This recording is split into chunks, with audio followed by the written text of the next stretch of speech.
vamos a conversar con Úrsula Indacoechea, directora del programa Independencia Judicial de la Fundación para el Debido Proceso. Úrsula, bienvenida a La Voz de los que Sobran. Muchas gracias por conectarte desde Washington, D.C., por eso estás tan abrigada.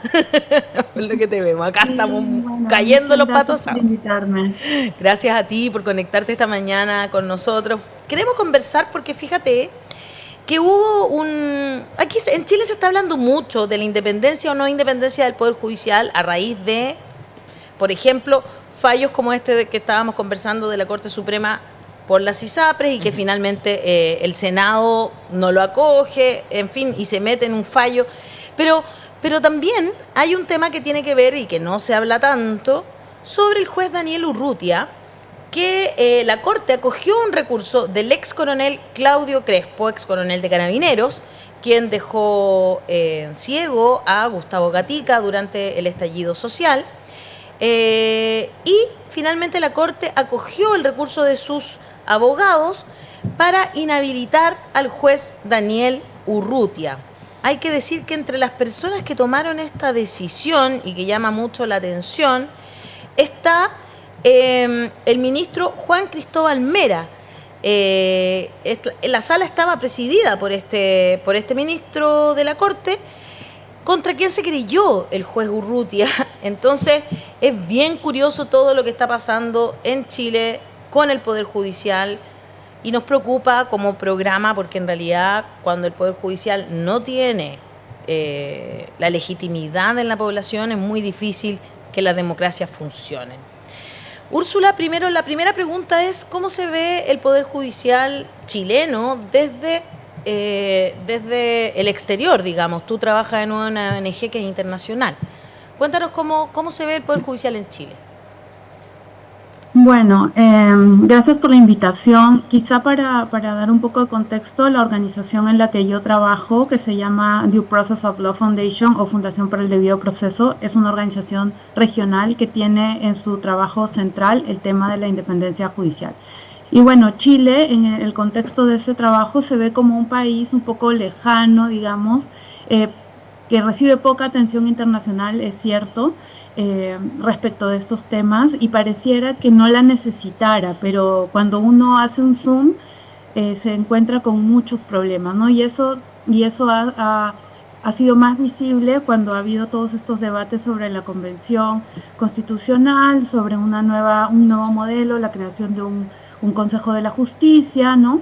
Y también por los casos más sonados, digamos, de sanciones a jueces, dentro de los cuales está el caso Urrutia, ¿no? Porque el caso del juez Urrutia no solamente ha generado una condena al Estado chileno ante la Corte Interamericana de Derechos Humanos en un caso que es uno de los casos más emblemáticos de libertad de expresión de los jueces, sino porque el juez Urrutia sigue siendo constantemente objeto de sumarios administrativos por cosas que dice, por decisiones que toma, ¿no? Y bueno, eso lo ha hecho no solamente muy visible internacionalmente, sino que ha hecho que prestemos atención precisamente a cuestiones más estructurales que pasan en el sistema de justicia, que no solamente incluyen a este tipo de utilización de sumarios administrativos contra jueces, sino también otros temas quizá un poco menos discutidos, como la forma como se elige a los ministros, la forma como se elige al fiscal nacional, ¿no? Y otros temas.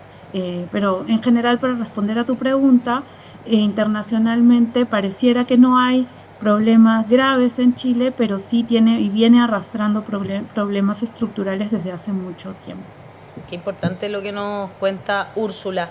Sí, querida Úrsula, Bernardita. yo he tenido mucha cercanía con abogados que están dentro del sistema judicial, ministros de corte, qué sé yo. Y a mí siempre me ha sorprendido mucho el proceso de cómo, ¿cierto?, los abogados llegan a ser ciertos jueces y cómo los jueces llegan a ser ministros de la Corte Suprema en algún momento. Y cómo esa carrera, y es una carrera que yo diría que es bastante poco, a mi juicio al menos, mi juicio muy rubio probablemente, pero a mi juicio es bastante a dedo, es bastante de compadrazgo, es bastante de lobby, mucho más allá de lo que uno esperaría de cosas como más técnicas. Y eso no sé si ocurre en todos los países. A mí me parece que en Chile lo que tiene que hacer un abogado para convertirse en juez y un juez para convertirse en ministro son cosas que para mí tienen más que ver que con sus capacidades, con su habilidad de relaciones públicas y de mover contactos e influencias. Y eso no sé si en todos los países es igual, hablo ahí desde la ignorancia, pero me parece que en Chile es una cosa que cuando uno se empieza a enterar, empieza a abrir los ojos. No sé si en el internacional tenemos una forma particular de hacerlo. Mira, los países eligen a sus altas cortes de distintas formas, ¿no? No todos los países lo hacen de la misma forma. Pero bueno, esto que mencionas suele ocurrir en muchos países y diría que en la mayoría, pero la diferencia creo que en Chile se asume como algo natural. Exacto, ¿no? es la forma. Mientras que en otros países hay esfuerzos enormes para brindar mayor transparencia, para que la sociedad civil tenga un rol de participación activo y efectivo en los procesos de selección. Y con esto me refiero a no solamente que se transmitan las audiencias de la Corte Suprema por Zoom o por YouTube, sino que realmente exista posibilidad de presentar objeciones contra candidatos y que esas objeciones se tomen en serio y se resuelvan con unas decisiones motivadas, ¿no? Y detrás de eso hay quizá una premisa, ¿no? Que es la que tratamos de combatir desde nuestra organización, que es que la elección de los presidentes, la elección de los parlamentos, sí es un tema que les interesa a los ciudadanos, pero que la elección de las autoridades de justicia no es un tema de interés público y que le corresponde pues a los políticos, ¿no? Y que los políticos quizás a través de ciertos matices, ¿no? Y con participación de distintos poderes, pero que finalmente eso no es un asunto que les interese a los ciudadanos y en los que los ciudadanos tengan algo que decir. Y una prueba de eso es que la mayoría de países no permite a los ciudadanos interponer recursos contra malas designaciones cuando se incumplen las reglas. O sea, las designaciones tienen un reglamento, unas ciertas reglas que además en Chile son mínimas, no están tan desarrolladas, como que dejan mucho el margen de apreciación, mientras que en otros países hay formatos, tablas de valoración, mucho escrutinio, páginas web, canales de Telegram para participar. O sea, eso en Chile aún no ha llegado. Pero es esta idea de que estas son decisiones políticas que no pueden ser cuestionadas judicialmente cuando las reglas se incumplen, es una muestra de que está detrás esta idea de que esto es un asunto de los políticos. Una vez que nos eliges, nosotros te elegimos al Poder Judicial y no algo en que los ciudadanos tengan una participación directa. Qué interesante. ¿Cuáles son otras formas de elegir? Porque, como bien tú dices, Úrsula, como que para nosotros es muy natural. Es como, sí, así tienen que ser elegidos los jueces. Así es. Es como, así es, el statu quo, lo compramos muy fácilmente. ¿De qué otras formas en otros países se pueden elegir también a los jueces? ¿Se hace como público, como que por votación pública también? A los fiscales sí en Estados Unidos. En algunos Estados Unidos, ¿no? sí. O sea, el modelo estadounidense, que es que el presidente propone y el Senado confirma, es un sistema que solo en América Latina tienen Argentina y México. Y son sistemas que funcionan en la medida en que existe un sistema bipartidista fuerte, donde ese sistema se autocontrola, pero donde hay una sociedad civil también que hace un escrutinio intenso. Por ejemplo, en los Estados Unidos, la American Bar Association investiga desde que un candidato estaba en el college, ¿no? Y ha habido casos como, por ejemplo, el Justice Kavanaugh, que hubo denuncias de acoso y de abuso sexual en sus primeros años de universidad. Entonces, hay otros mecanismos, ¿no? Después hay otras fórmulas donde hay una parte que la hace un consejo de la judicatura, que hace un concurso y preselecciona una lista corta que luego se envía a otro órgano político como el Congreso, ¿no? Y entonces esa parte técnica se saca de las manos de los políticos, porque aunque los políticos quieran hacerlo, en el caso de Perú, que es mi país, en algunos casos como la Corte Constitucional, esa parte técnica la hace el Congreso. Pero pues los congresistas son políticos y les cuesta mucho actuar técnicamente. Entonces, claro, el modelo El modelo chileno no me parece malo en el sentido de que intervienen varios poderes del Estado, y cuando hay varios poderes, salvo que seamos pues El Salvador de Bukele, donde ambos poderes son solo una ficción porque todo es un mismo poder, que hayan varios poderes ayuda un poco a equilibrar. El problema con Chile es que la transparencia casi no existe, la rendición de cuentas casi no existe y la participación ciudadana casi no existe. Ese es el tema y eso es lo que hay que mejorar, ¿no? Mira qué interesante, ¿ah? Porque nosotros como que, o sea, de verdad, ni siquiera yo creo que nos cuestionamos esto. No hay una, como bien dice Úrsula, no hay un cuestionamiento social a algo que es tan importante. Y el tema, por ejemplo, del juego Urrutia, uno podría decir, bueno, porque lo que presentan los abogados, ¿no es cierto?, es que el juego Urrutia dijo en el año 2019, en pleno estallido social, en octubre del año 2019, dice, lo primero que hay que señalar es que desde el estado de emergencia decretado por el gobierno se ha producido un patrón de violación sistemática de los derechos humanos. ¿Qué es lo mismo que dice? ¿Quién podría negar lo que dice Jesús Urrutia? Mira, la única diferencia es que los organismos internacionales de derechos humanos, los veedores internacionales, dijeron que no era sistemático, sino masivas las violaciones a los derechos humanos. Pero la verdad que yo creo que en octubre del año 2019, cuando estábamos viviendo esto, era bien imposible decir si era sistemático, masivo. Esa es una cosa bastante técnica, ¿no? Pero por haber dicho eso, sacarlo de un juicio contra uno de los casos más emblemáticos del estallido social, ¿a ti te parece que está bien, está mal? ¿Podría de nuevo ir el juego Urrutia a cortes internacionales? Bueno, el juez Urrutia creo que tiene, digamos, varios casos en los que seguramente podría llegar a cortes internacionales, con lo cual se convertiría probablemente en uno de los casos que tendría varias sentencias con su nombre, ¿no? Claro.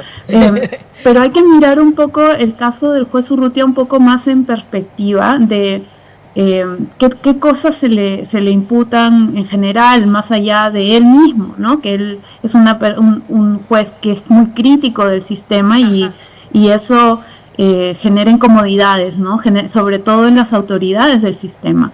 Claro. Más allá de él mismo, el hecho de que se esté sancionando a jueces por el ejercicio de su libertad de expresión, ¿no? Sobre eso quisiera ahondar porque estamos en la región en una ola de autoritarismos, de nuevos autoritarismos, ¿no? Y estos nuevos autoritarismos, aunque quizás en Chile no estemos en el mismo escenario, ¿no?, que podemos estar en El Salvador o quizás en Argentina. Claro. Estos autoritarismos tienen una característica que es que tratan de controlar de cierta forma el poder judicial, ¿no? Y que generan ataques, y a veces esos ataques son mediáticos para que la población desconfíe del poder judicial y después aparecer como salvadores con una gran reforma que les permite controlar a jueces, controlar cortes, etcétera. Entonces, eso es un patrón que estamos viendo. ¿Y cuál es la mejor, digamos, defensa frente a ese patrón? Yo creo que hay dos defensas. Una es el asociacionismo judicial, que los jueces se pongan fuertes en sus gremios, ¿no? Y eso en Chile hay gremios fuertes judiciales. Y el segundo es proteger la libertad de expresión de los jueces y los fiscales, que ellos puedan hablar y que no sean sancionados por el ejercicio de esta libertad que tienen como ciudadanos, además, que tienen ciertas restricciones. Obviamente no van a salir a opinar sobre casos que tienen en trámite y aún no han sido resueltos y que pueden generar una apariencia de parcialidad, pero tienen derecho a ser críticos sobre las reformas, sobre el sistema, sobre las respuestas del Estado y las políticas del Estado, como cualquier otro ciudadano, ¿no? El ser jueces no los obliga a ser cómplices de un modelo con el que no están de acuerdo. El ser jueces les impone ciertas restricciones, sí, hay que decirlo. Ellos no pueden tampoco salir a decir cualquier cosa, porque no solamente lo que dicen los afecta a ellos, sino también afectan la imagen del Poder Judicial, no en el sentido de que el Poder Judicial no pueda ser criticado, sino que no hay peor cosa que una ciudadanía que no confía en su poder judicial, ¿no? Más allá de casos de jueces y decisiones que podamos criticar. En general, si se pierde la confianza en el sistema, pues eso le genera a los políticos la oportunidad perfecta para controlar políticamente a los jueces, ¿no? Y felizmente eso en el caso de Chile me parece que no está ocurriendo todavía, no lo sé, pero en otros países sí. Entonces, sí, los jueces tienen ciertas restricciones, tienen que cuidar el lenguaje que utilizan, tienen que tratar de no ser subjetivos en cuanto a sus críticas a otros pares, ¿no? o a las autoridades, sino tratar de hablar siempre con datos exactos, y cuando son presunciones, pues decir que son presunciones razonables, ¿no? Hay algunos documentos internacionales que brindan algunas pautas también para cómo deben actuar en redes sociales, por ejemplo, ¿no? Deben tener o no deben tener redes sociales, pueden decir cualquier cosa o tienen que separar. Deben identificarse como jueces o pueden no necesariamente identificarse. No hay reglas todavía, digamos, en el sentido de reglas obligatorias, pero sí hay pautas de éticas de cómo deben conducirse, ¿no? Pero claro, eso no significa, por supuesto, anular su capacidad de crítica, para nada. ¿Hassan? A ver, el concepto de debido proceso, que da nombre a la fundación en la cual usted trabaja, es un concepto donde cualquier ciudadano o ciudadana tiene derecho a presentarse frente a un tribunal que va a juzgar su caso según su propio mérito, en igualdad de condiciones, sin diferencia de posición política, social, tratando a todos por igual.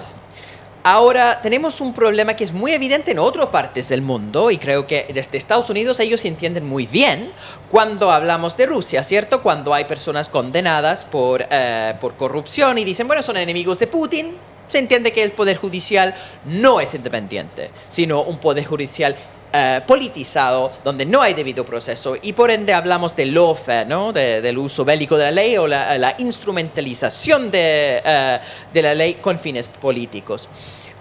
En el caso de América Latina, cuando tenemos a Lula condenado por un juez que después termina siendo ministro de Justicia de Bolsonaro, cuando tenemos a Rafael Correa condenado por un poder judicial que está respondiendo a los políticos de turno, cuando tenemos en Chile un poder judicial completamente cómplice con los grandes empresarios, y una visión política donde si uno se hace críticas a ellos, están tratados como juez Urrutia. Tenemos un problema enorme que parece que no reconocen. Tenemos un poder judicial que funciona como un brazo de la derecha empresarial latinoamericana. ¿Dónde está el debido proceso en Latinoamérica? Yo veo muy poco de eso. Bueno, solo para aclarar, cuando o sea, mi organización se llama Fundación para el Debido Proceso, pero el significado de debido proceso es más amplio, porque el nombre es en inglés y es Due Process of Law Foundation, significa la Fundación por la Justicia, por así decirlo, ¿no? Pero más allá de eso, el tema del lawfare es un tema en el cual hemos reflexionado mucho, porque a veces suele ser difícil distinguir cuando una acción contra un personaje político, sea de izquierda o de derecha, pero digamos que en Latinoamérica ha solido ocurrir con gobernantes de derecha, es investigado y sancionado por la justicia, ¿no? Y bueno, la primera reacción es decir, bueno, es una persecución judicial de enemigos políticos, ¿no? Y yo creo que hay que tener mucho cuidado, porque sí es cierto que hay casos en los que eso es muy claro, pero siendo peruana, por ejemplo, te puedo decir que tenemos muchos expresidentes, prácticamente todos los expresidentes vivos de distinto tinte político, procesados por corrupción, ¿no? Y entonces, bueno, allí, bueno, el hecho de que sean de distintos partidos, digamos, le da a la Fiscalía de Poder Judicial, digamos, el argumento de que aquí no se está persiguiendo especialmente a nadie, ¿no? Pero lo que te puedo decir es que como ciudadanos, ¿no? Lo que podemos hacer para tratar de diferenciar cuando estamos ante una persecución legítima de una persecución política es exigir mayor transparencia de esos casos de alto interés público, no dejar que solamente nos enteremos por lo que los medios dicen, sino también exigir que el propio Poder Judicial explique su decisión, ¿no? Hay casos que que claramente pueden haber indicios de corrupción, ¿no? Pero que han sido tan mal investigados y mal sustentados por las fiscalías que se pierde una oportunidad de realmente responsabilizar a los gobernantes por sus actos y queda la impresión de que se les absolvió porque eran inocentes, cuando en realidad es una mala investigación nada más la que está detrás. Entonces, de alguna forma, que exista un periodismo especializado en seguir esos casos y que cuente con herramientas técnicas para poder criticar, es, creo, la mejor forma de saber en qué escenario estamos parados. Quería preguntar justamente sobre este tema de cómo uno puede exigir al Poder Judicial una mínima rendición de cuentas, ¿no? Porque acá hay problemas, por supuesto, de la investigación en sistemas inquisitoriales, eso es responsabilidad de los jueces también. Hay problemas acá de lado y lado en términos de persecución política. Y quería poner el ejemplo del juez Persky, ¿no? En Estados Unidos, que Aaron Persky fue sacado en una elección judicial después de dar una condena de muy poco tiempo a un nadador de la Universidad de Stanford por violar una niña en una fiesta universitaria, ¿ya? Y ahí se ve, con la elección de los jueces, el poder democrático directo, porque dicen que no se debe tener un control político de los jueces, pero un control popular de los jueces, si al final esas son elecciones que en general no se meten, salvo que el juez hace una cuestión espantosa y se nota los problemas, es un mecanismo que ha funcionado. Ahora, este tipo de cosas de la elección popular de los jueces queda fuera, entonces tenemos estos sistemas de selección de jueces que son los más opacos que existen en América Latina, donde hay mucha continuidad de élites judiciales con un criterio bien sesgado a la hora de ver la ciudadanía con criterios clasistas y politizadas. ¿Cómo ve la posibilidad de meter algo así dentro de sistemas latinoamericanos? Mira, te voy a contar una anécdota. Yo siempre he sido muy crítica de la elección judicial popular, por voto popular de los jueces. En América Latina tenemos la experiencia de Bolivia, que es un poco diferente de las que has mencionado, porque Bolivia es el único país del mundo que elige a sus altas cortes por voto popular, ¿no? Donde existe voto popular, normalmente son los jueces de primera instancia o los más cercanos a los niveles más bajos de la judicatura, ¿no? Y eso tiene un sentido, porque tienen que tener algún liderazgo comunitario, ¿no? Y en el caso de Bolivia, mi organización ha monitoreado las 2 elecciones que ya ha habido, la tercera está suspendida todavía, y el problema de la elección es que hay un filtro, primer filtro técnico que lo hace el Congreso, ¿no? Que es un filtro al final un poco político, y que al final, cuando los ciudadanos salen a votar, la primera elección, por ejemplo, la gente no sabía, como está prohibido hacer campaña, la gente no sabe por quién votar, y entonces hacer campaña, no te puedo creer. ¿Y cómo te enteras? ¿Y cómo sabes quién es quién? Bueno, la sociedad civil ha hecho un esfuerzo, por ejemplo, con la prensa para publicar los perfiles de las personas, pero básicamente es como que te encuentras con una planilla inmensa donde tienes que elegir más o menos unas 250 casillas de 500, porque son todas las altas cortes más sus suplentes, y no conoces ni tienes elementos para decidir. Claro.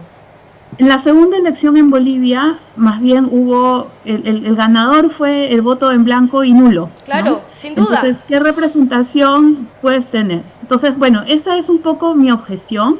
Y también que la elección por voto no privilegia el mérito necesariamente. O sea, no necesariamente el más votado es el que está mejor calificado para tener este cargo. Entonces, eso te lo digo porque esa es la posición un poco histórica de la organización. Y estando en Bolivia en un evento en el que tenía que compartir la mesa con el presidente de la Corte Suprema, dije lo mismo que estoy diciendo ahora. Y el presidente de la Corte aún no había llegado, y cuando llega un poco atrasado, él dice que la elección por voto popular es lo mejor que le podría haber pasado a Bolivia. Entonces, en ese momento entendí que había una iniciativa impulsada un poco desde el gobierno en ese momento de regresar a un sistema en el que los poderes políticos tuvieran control sobre esa designación para que el presidente y el Senado pudieran elegir. Entonces, cuando escucho, por ejemplo, al presidente López Obrador en México ahora, en México del 2024, diciendo vamos a impulsar el 5 de febrero una reforma para introducir el voto popular, te das cuenta que ese tipo de mecanismos suele ser impulsado cuando el gobernante de turno sabe que tiene el control de la calle y sabe que puede utilizar eso para decir, bueno, estos jueces tienen legitimidad democrática y tal. Pero cuando lo pierde, tratan de regresar a un sistema en el que los órganos políticos tienen ese control. Claro. Entonces, más allá de lo técnico, hay este trasfondo político de si un poder político o una coalición puede controlar la calle, puede controlar la elección de jueces por voto popular, ¿no? El gran problema de Bolivia ahora es que los órganos que tenían que convocar no se han puesto de acuerdo y las elecciones judiciales no se han convocado. Y como tienes voto popular, es casi tan grave como no convocar las elecciones presidenciales o como no convocar las elecciones de Congreso, ¿no? Muchos países tienen, por ejemplo, cuando no se llega a elegir por alguna razón, hay un retraso, los que están en las cortes prolongan sus mandatos, ¿no? Hasta que se elija. En una elección por voto popular eso no puede ocurrir, porque quien te dio el mandato es el pueblo y es solamente el pueblo el que te lo podría extender. Wow. ¿No? Increíble. Tremendo problema. Genera muchos problemas, además que es carísimo. Es carísimo una elección porque, mira nada más, si tú tuvieras que elegir todas las cortes, imagínate esto en Chile. Claro. Toda la Corte Constitucional y toda la Corte Suprema, tendrías que elegirlas para que no sea un gasto excesivo, tendrías que elegirlas a la misma vez. Y eso generaría que un cambio radical, digamos, de quién controla la Corte en un momento, tienen una jurisprudencia en el sentido A y de pronto se va en el sentido contrario. Entonces, lo que se recomienda es que estos órganos se renueven por tercios, escalonadamente, para que no haya ningún poder político que los pueda capturar. Entonces tendrías que hacer cada tercio una elección por voto popular de todo el país. ¿Te imaginas lo que cuesta eso? Es inviable para los países como los nuestros. Claro. Es inviable para cualquier país, yo creo, incluso. Muy caro lo que tú planteas.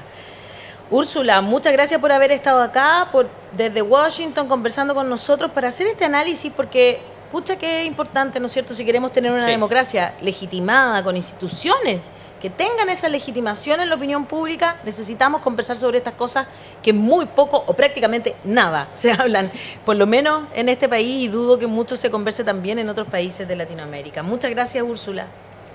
Gracias a ustedes. Que estén muy bien. Chao, chao. ¿Aún no eres parte de la comunidad de La Voz de los que Sobran? Suscríbete a nuestro canal de YouTube y no te pierdas todos los días de lunes a viernes el matinal de La Voz de los que Sobran. Disfruta de contenido exclusivo, entrevistas y mucho más. Apoya al periodismo independiente, dale like, suscríbete y activa la campanita. Participa en nuestras transmisiones en vivo y comenta. Podrás revisar los momentos destacados de la semana y mucho contenido de calidad.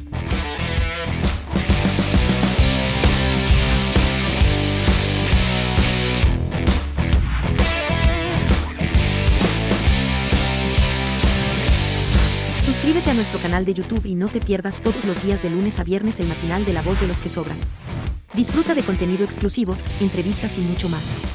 Apoya al periodismo independiente, dale like, suscríbete y activa la campanita. Participa en nuestras transmisiones en vivo y comenta. Podrás revisar los momentos destacados de la semana y mucho contenido de calidad.